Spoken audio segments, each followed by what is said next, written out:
Hello friends and welcome back to exam Marathi academy. तर मित्रांनो, या व्हिडिओत आपण मराठी ग्रामरचे क्वेश्चन्स पाहणार आहोत। तुमच्या सर्व अपकमिंग एक्झामसाठी most important and exam specific questions असणार आहेत। TCSने घेतलेल्या एक्झाम्सचे प्रीवियस इयर क्वेश्चन्स पण यात इन्क्लूड आहेत। त्यामुळे ही मराठी ग्रामरची सिरीज तुमच्या एक्झामिनेशन पॉइंट ऑफ व्ह्यूने मोस्ट इम्पॉर्टंट असणार आहे। तर स्टार्ट करूया। आकाश जेथे जमिनीला टेकल्यासारखे दिसते ती जागा या शब्दसमूहाबद्दल एक शब्द शोधा। उगम, क्षितिज, संगम, क्षीरसागर। आकाश जेथे जमिनीला टेकल्यासारखे दिसते ती जागा, तर याला क्षितिज म्हणतात। Option B. नेक्स्ट क्वेश्चन, समास ओळखा। तोंडपाठ, तत्पुरुष, अव्ययीभाव, द्वंद्व, कर्मधारय। मोस्ट फ्रिक्वेंटली आस्क्ड क्वेश्चन आहे तोंडपाठ। तर तोंडपाठचा विग्रह होईल तोंडाने पाठ। ने म्हणजे तृतीया विभक्तीचा प्रत्यय आहे। ऑप्शन ए येईल तुमचं करेक्ट आन्सर। तत्पुरुष समास येईल। तत्पुरुष या समासातील दुसरे पद महत्त्वाचे असून पहिला शब्द नाम किंवा विशेषण असतो आणि याचा विग्रह करताना विभक्ती प्रत्यय लागतो। ठीक आहे। तोंडपाठ, तोंडाने पाठ। ईश्वर निर्मित, ईश्वराने निर्मित। गायरान, गायीसाठी रान। तपाचरण, तपासाठी चरण। ठीक आहे। ही सर्व तत्पुरुष समासाची उदाहरणे आहेत। अव्ययीभाव समासात पहिले पद महत्त्वाचे असते। बे, दर, गैर, त्यानंतर बिन, हर असे उपसर्ग लागून तयार झालेले दरसाल, बिनधास्त, गैरहजर, बेमालूम, दररोज हे शब्द असतात अव्ययीभाव समासाची उदाहरणे। द्वंद्व समास, दोन्ही पदे महत्त्वाची असतात। बहीण भाऊ, बहीण व भाऊ। विटी दांडू, विटी आणि दांडू। आई वडील, आई आणि वडील। स्त्री पुरुष, स्त्री आणि पुरुष। त्यानंतर कर्मधारय समासात पहिले पद विशेषण आणि दुसरे पद नाम असते। रक्तचंदन, रक्तासारखे चंदन। पितांबर, पिवळे असे वस्त्र। महादेव, महान असा देव। महाराष्ट्र, महान असे राष्ट्र। ही आहेत कर्मधारय समासाची उदाहरणे। ठीक आहे। नेक्स्ट क्वेश्चन, पतंग झाडावर अडकला होता कंसातील शब्दाची जात ओळखा। वर या शब्दाची जात केवळ प्रयोगी अव्यय, उभयान्वयी अव्यय, शब्दयोगी अव्यय, क्रियाविशेषण अव्यय। तर वर हे शब्दयोगी अव्यय आहे। Option C. नेक्स्ट क्वेश्चन, कावळा कावकाव का करतो अलंकार ओळखा।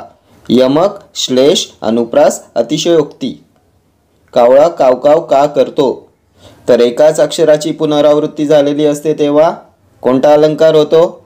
अनुप्रास अलंकार। ऑप्शन सी येईल तुमचं करेक्ट आन्सर। क या अक्षराची पुनरावृत्ती झाले। यमक अलंकार कधी होतो, तर यमक आलेलं असते, रायमिंग वर्ड्स आलेले असतात तेव्हा यमक अलंकार।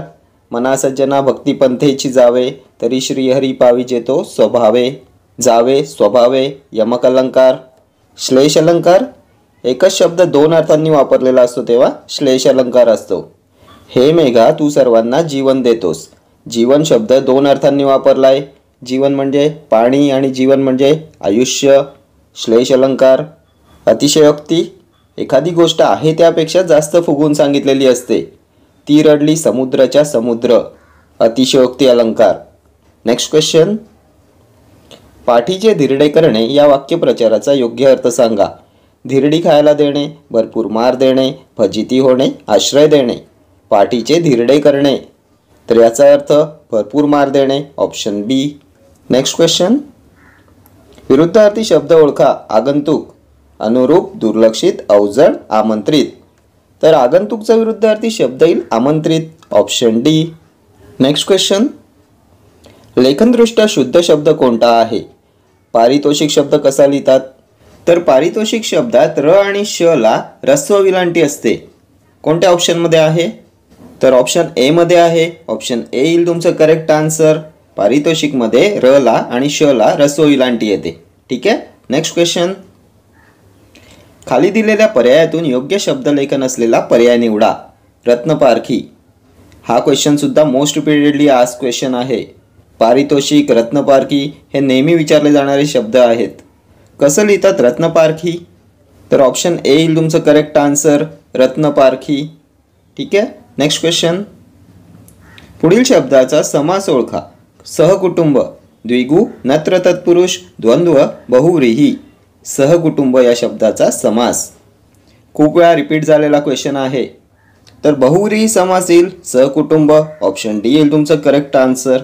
नेक्स्ट क्वेश्चन, एका खांबावर डॅश म्हण पूर्ण करा. तारका, द्वारका, परका, मारका. एका खांबावर द्वारका येईल, ऑप्शन बी. एका खांबावर द्वारका म्हणजे एकाच व्यक्तीवर सर्व जबाबदाऱ्या असणे.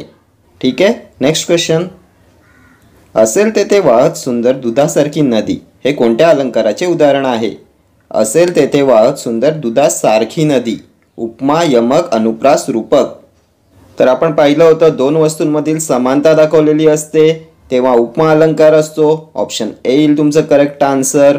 सम, समान, सारखा, परी, प्रमाणे या शब्दांचा वापर केलेला असतो उपमा अलंकारामध्ये. ठीक आहे. दुधासारखी नदी त्यामुळे उपमा अलंकार.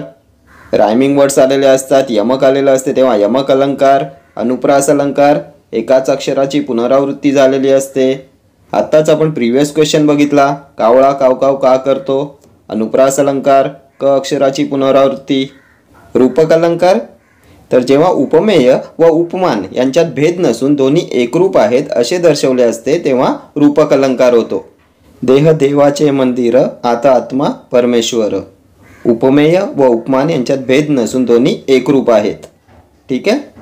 Next question. विरुद्धार्थी शब्द ओळखा. उदार, रोख, निर्धन, निराधार, अनुदार. उदार शब्दाचा विरुद्धार्थी शब्द तर उदारचा विरुद्धार्थी येईल अनुदार, ऑप्शन डी. Next question. धूम ठोकणे या वाक्यप्रचाराचा योग्य अर्थ काय आहे? धो धो वाहणे, वेगाने धावणे, कपडे धुणे, खूप मार देणे. धूम ठोकणे तर धूम ठोकणे, वेगाने धावणे, ऑप्शन बी. Next question. चंद्रमौळी घर या वाक्यप्रचाराचा नेमका अर्थ कोणता? गरीब व्यक्तीचे घर, श्रीमंत व्यक्तीचे घर, माझ घर, सजवलेले घर. चंद्रमौळी घर तर याचा अर्थ असतो गरीब व्यक्तीचे घर, ऑप्शन ए. Next question. खालील पर्यायातून एकवचनी शब्द ओळखा. भाकऱ्या, गाणे, केळी, नद्या. एकवचनी शब्द तर त्या भाकऱ्या अनेकवचनी, ती केळी अनेकवचनी, त्या नद्या अनेकवचनी, ते गाणे एकवचनी, ऑप्शन बी येईल तुमचं करेक्ट आन्सर. Next question. आपल्या वेळची परिस्थिती बदलून तिला योग्य वळण देणारा. शूरपुरुष, युगपुरुष, मूळ पुरुष, सत्पुरुष. आपल्या वेळची परिस्थिती बदलून तिला योग्य वळण देणारा काय म्हणतात याला? तर युगपुरुष म्हणतात, ऑप्शन बी येईल तुमचं करेक्ट आन्सर. Next question. सत्ता या शब्दाचा समानार्थी असलेला शब्द ओळखा. अधिकार, पराक्रम, मालकी की संपत्ती. सत्ता या शब्दाचा समानार्थी शब्द तर सत्ता, अधिकार येईल समानार्थी शब्द, ऑप्शन ए. Next question. पर्यायी उत्तरातील शब्दसमूहातून खाली दिलेल्या शब्दाकरिता योग्य ते उत्तर शोधा. शाखा चक्रमण. ऋग्वेदाच्या शाकल व बाष्कल शाखा उडत उडत केलेले वाचन, चिंतन मनन करून केलेले वाचन, वेदाच्या विवक्षित शाखेचा अभ्यास केलेला. शाखा चक्रमण तर काय असते शाखा चक्रमण? उडत उडत केलेले वाचन, ऑप्शन बी. Next question. आई वडिलांचा मान राखावा या वाक्याचा प्रकार ओळखा. आज्ञार्थी, संकेतार्थी, विद्यार्थी यापैकी नाही. आई वडिलांचा मान राखावा तर विद्यार्थी वाक्य येईल, ऑप्शन बी येईल तुमचं करेक्ट आन्सर. Next question. दोषी या शब्दाचा विरुद्धार्थी शब्द लिहा. दयाळू, वैर, अदोष, निर्दोष. दोषी शब्दाचा विरुद्धार्थी शब्द काय येईल? दोषी, निर्दोष, ऑप्शन डी येईल तुमचं करेक्ट आन्सर. ठीक आहे. Okay friends, thank you for watching this video. See you in the next video. Till then, do like, share, comment and subscribe to my channel. Thank you.